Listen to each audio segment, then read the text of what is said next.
ವಿಶ್ವಕರ್ಮ ಸಮುದಾಯ ವೃತ್ತಿನಿರತ ಜಿಲ್ಲಾ ಮಟ್ಟದ ಸಮ್ಮೇಳನ ಕಾರ್ಯಕ್ರಮವು ಕುಮಟಾದ ಪುರಭವನದಲ್ಲಿ ಯಶಸ್ವಿಯಾಗಿ ನಡೆಯಿತು. ಕುಮಟಾ ಪುರಭವನದಲ್ಲಿ ಇಂದು ವಿಶ್ವಕರ್ಮ ಸಮುದಾಯ ವೃತ್ತಿನಿರತರ ಜಿಲ್ಲಾ ಮಟ್ಟದ ಸಮ್ಮೇಳನ ಕಾರ್ಯಕ್ರಮ ನಡೆಯಿತು. ಶ್ರೀಮತಿ ರಂಜನಾ ಆಚಾರ್ಯರವರು ಶ್ರೀ ಗಣಪತಿ ಸ್ತುತಿಯ ಮೂಲಕ ಪ್ರಾರ್ಥನೆ ಸಲ್ಲಿಸಿದರು. ಕುಮಟಾ ಹೊನ್ನಾವರ ಕ್ಷೇತ್ರದ ಶಾಸಕರಾದ ದಿನಕರ ಶೆಟ್ಟಿಯವರು ಉದ್ಘಾಟಕರಾಗಿ ಆಗಮಿಸಿದ್ದರು. ತಮ್ಮ ಕ್ಷೇತ್ರಕ್ಕೆ ಆಗಮಿಸಿದ ವಿಶ್ವಕರ್ಮ ನಿಗಮದ ಅಧ್ಯಕ್ಷರಾದ ಶಿವಜ್ಞಾನಮೂರ್ತಿಯವರನ್ನೇ ಉದ್ಘಾಟನೆ ಮಾಡುವಂತೆ ಮಾರ್ಗದರ್ಶನ ನೀಡುವ ಮೂಲಕ ವೇದಿಕೆಯಲ್ಲಿಯ ಗಣ್ಯರೊಂದಿಗೆ ದೀಪ ಬೆಳಗುವ ಮೂಲಕ ಕಾರ್ಯಕ್ರಮವನ್ನು ವಿದ್ಯುಕ್ತ ಚಾಲನೆಗೆ ಕಾರಣೀಕರ್ತರಾದರು. ವಿಶ್ವಕರ್ಮ ವಿಸ್ತಾರ ನಿರ್ದೇಶಕರಾದ ಪ್ರಶಾಂತ್ ಜೆ ಆಚಾರ್ಯರವರು ಪ್ರಾಸ್ತಾವಿಕವಾಗಿ ಮಾತನಾಡಿ, ವಿಶೇಷವಾಗಿ ಸಮಾಜದ ಸಂಘಟನೆ ಮುಂದಿನ ದಿನಗಳಲ್ಲಿ ಯಾವ ರೂಪರೇಷೆ ಮಾಡಿಕೊಳ್ಳಬೇಕು ಎಂಬುದು ತಿಳಿಯುವ ಜೊತೆಗೆ ಕೆಲಸ ನಿರ್ವಹಣೆಯ ವೇಳೆ ವೃತ್ತಿಪರರಿಗೆ ಉಂಟಾಗುವ ಅಪಘಾತಗಳಲ್ಲಿ ನಿಗಮದಿಂದ ಅವರಿಗೆ ಯಾವ ರೀತಿ ಸ್ಪಂದಿಸಬೇಕಾಗಿದೆ ಎಂಬಿತ್ಯಾದಿ ವಿಷಯಗಳ ಬಗ್ಗೆ ಚರ್ಚಿಸಿರುವ ಬಗ್ಗೆ ತಿಳಿಸಿದರು. ಸುಜ್ಞಾನಮೂರ್ತಿ ಪಿ ಅಧ್ಯಕ್ಷರು ಕರ್ನಾಟಕ ವಿಶ್ವಕರ್ಮ ಸಮುದಾಯಗಳ ಅಭಿವೃದ್ಧಿ ನಿಗಮರವರು ಮಾತನಾಡಿ, ನಮ್ಮ ಪಂಚ ಕುಲಕುಸಬು ಮತ್ತು ಅವುಗಳಿಗಿರುವ ಸವಾಲುಗಳು ಯಾಂತ್ರಿಕ ಯುಗ, ತಾಂತ್ರಿಕ ಯುಗ. ಇಂದು ಎ ಯುಗಕ್ಕೆ ಅನುಗುಣವಾಗಿ ನಾವು ವೃತ್ತಿ ಜೀವನದಲ್ಲಿ ಬದಲಾವಣೆ ಮಾಡಿಕೊಳ್ಳಬೇಕಾಗಿದೆ. ಚಿನ್ನ, ಬೆಳ್ಳಿ ಕೆಲಸ, ಬಡಗಿ, ಕಂಚಿನ ಕೆಲಸ ಮುಂತಾದ ಸಾಂಪ್ರದಾಯಿಕವಾಗಿ ನಮ್ಮ ಹಿರಿಯರು ಮಾತನಾಡಿಕೊಂಡು ಕೆಲಸಗಳಲ್ಲಿ ನಾವು ಇಂದಿನ ಸ್ಪರ್ಧಾತ್ಮಕ ಯುಗಕ್ಕೆ ಅನುಗುಣವಾಗಿ ಬದಲಾವಣೆ ಮಾಡಿಕೊಳ್ಳಬೇಕಾಗಿದೆ. ಚೈನಾ ಇಂದು ಯಂತ್ರೋಪಕರಣಗಳು ಮತ್ತು ತಂತ್ರಜ್ಞಾನ ಬಳಕೆಯ ಮೂಲಕ ಇಡೀ ವಿಶ್ವವನ್ನೇ ತನ್ನ ಮಾರುಕಟ್ಟೆಯನ್ನಾಗಿ ಮಾಡಿಕೊಂಡಿದೆ. ಆದ್ದರಿಂದ ನಮ್ಮ ವೃತ್ತಿಗೆ ಹೊಡೆತ ಬಿದ್ದಿದ್ದು ನಾವು ನಮ್ಮ ಮಕ್ಕಳಿಗೆ 2D 3Dಗಳ ಪರಿಚಯ ಮಾಡಬೇಕಾಗಿದೆ. ಇಂದು ನಾವು ವಿಶೇಷವಾಗಿ ಜರ್ಮನ್ ಟೆಕ್ನಾಲಜಿ ಇನ್ಸ್ಟಿಟ್ಯೂಟ್ಗಳ ಅಂಶಗಳನ್ನು ಅಳವಡಿಸಿಕೊಳ್ಳಬೇಕಾಗಿದೆ. ಇಂದು ನಾವು ಮಾಡುತ್ತಿರುವ ಗುಡಿ ಕೈಗಾರಿಕೆಗಳನ್ನು ಸಣ್ಣ ಮತ್ತು ಬೃಹತ್ ಉದ್ಯಮವಾಗಿ ಮಾಡಿಕೊಳ್ಳಬೇಕಾಗಿದೆ. ಬೆಂಗಳೂರು ಮಲ್ಲೇಶ್ವರನ ಅರಣ್ಯ ಭವನದಲ್ಲಿ ಕಟ್ಟಿಗೆ ಕೆಲಸದ ಬಗ್ಗೆ ಪ್ರತಿ ವರ್ಷ 30 ಜನರಿಗೆ ತರಬೇತಿ ನೀಡಲಾಗುತ್ತಿದೆ. ನಾವು ಅದರ ಪ್ರಯೋಜನವನ್ನು ಪಡೆಯಬೇಕಾಗಿದೆ ಎಂದರು.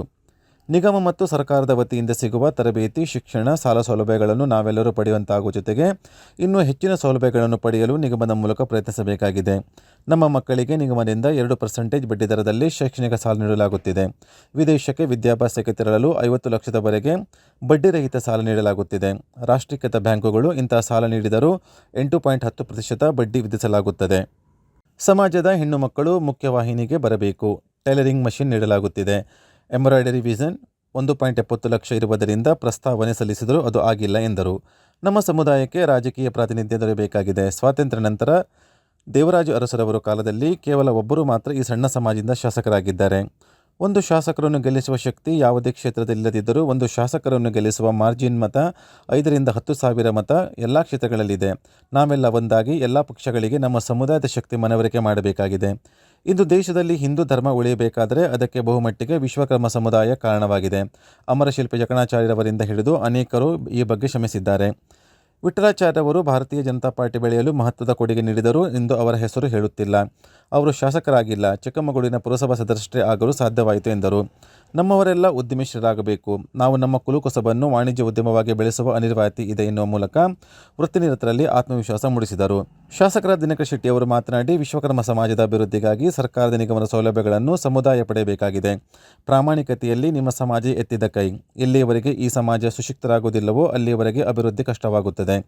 ಈ ಸಮಾಜದ ಎಷ್ಟು ಜನ ಸರ್ಕಾರ ನೌಕರಿದ್ದಾರೆ? ಮೊದಲು ಶಿಕ್ಷಣ ಪಡೆಯಬೇಕು, ನೌಕರಿ ಮಾಡಬೇಕು, ರಾಜಕೀಯದಲ್ಲೂ ಸಹ ನೀವು ಬೆಳೆಯಬೇಕು. ನನ್ನ ಕ್ಷೇತ್ರದಲ್ಲಿ ಚಂದಾವರದಲ್ಲಿ ಒಬ್ಬರು ಮಾತ್ರ ಗ್ರಾಮ ಪಂಚಾಯತ್ ಸದಸ್ಯರಾಗಿದ್ದಾರೆ. ಅನೇಕರಿಗೆ ದೊಡ್ಡ ದೊಡ್ಡ ಮನೆಗಳನ್ನು ಕಟ್ಟಿಸಿಕೊಡುವ ನೀವು ಸಣ್ಣ ಗುಡಿಸಲಿನಂಥ ಮನೆಯಲ್ಲಿ ಇದ್ದೀರಿ. ಇಂದು ದೈವಜ್ಞ ಬ್ರಾಹ್ಮಣ ಸಮುದಾಯದವರು ಇಲ್ಲಿ ಯಾರೂ ಬರಲಿಲ್ಲ. ಅವರು ಸ್ವಲ್ಪ ಶಿಕ್ಷಣ ಪಡೆದು ಮುಂದುವರೆಯುತ್ತಿದ್ದಾರೆ. ನಾನು 2ನೇ ಬಾರಿ ಶಾಸಕನಾದ ತಕ್ಷಣ ಕೃಷಿ ಇಲಾಖೆಯ 2.5 ಎಕರೆ ಕೃಷಿ ಇಲಾಖೆಯ ಜಾಗ ಪಡೆದು ಸರ್ಕಾರಿ ITI ಕಾಲೇಜು ಆರಂಭಿಸಿದ್ದೇನೆ. ITI ಸರ್ಕಾರಕ್ಕೆ ಇನ್ನೂ ಹೆಚ್ಚಿನ ಸಾಲ ಸೌಲಭ್ಯ ನೀಡಬೇಕಾಗಿದೆ.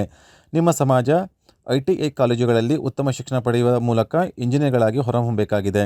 ಸಮಾಜ ಅಭಿವೃದ್ಧಿಗೆ ನೀವೆಲ್ಲ ಒಂದಾಗಬೇಕಾಗಿದೆ. ನೀವು ನಿಮ್ಮ ಸಮಾಜದ ಮಡಿವಂತಿಕೆಯನ್ನು ಕಡಿಮೆ ಮಾಡಿಕೊಳ್ಳಬೇಕು. ಇಲ್ಲವಾದರೆ ನಾವು ಸಮಾಜವೇ ನಮ್ಮನ್ನು ದೂರ ಉಳಿಯುತ್ತದೆ.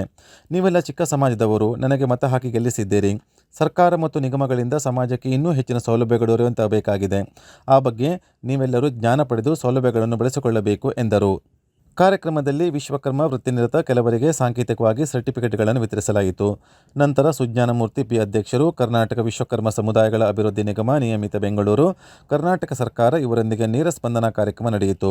ಕಾರ್ಯಕ್ರಮದಲ್ಲಿ ಶ್ರೀಮತಿ ಮಂಜುಳಾ ನಾಯ್ಕ್ ಕುಮಟಾ, ಸರ್ಕಾರಿ ITI ಕಾಲೇಜಿನ ಪ್ರಾಚಾರ್ಯರು, ಅನಿಲ್ ನಾಯ್ಕ್ ಹೊನ್ನಾವರ, ಸರ್ಕಾರಿ ITI ಕಾಲೇಜಿನ ಪ್ರಾಚಾರ್ಯರು, ವೀಕ್ಷಕರಾಗಿ ವೀರೇಶ್ ಬಡಿಗೇರ, ವಿಶ್ವಕರ್ಮ ಸಮುದಾಯದ ಕಾರ್ಪೆಂಟರ್, ವೆಲ್ಡರ್, ಕುಲುಮೆ ಕೆಲಸ, interior, wood seller, hardware shop, ಇಂಡಸ್ಟ್ರಿಯವರು ಹಾಗೂ ಇತರೆ ಕ್ರಿಯಾಶೀಲ ಕಾರ್ಯವೈಖರಿಗಳಲ್ಲಿ ತೊಡಗಿಸಿಕೊಂಡ ಕುಶಲಕರ್ಮಿಗಳು ಭಾಗವಹಿಸಿದ್ದರು.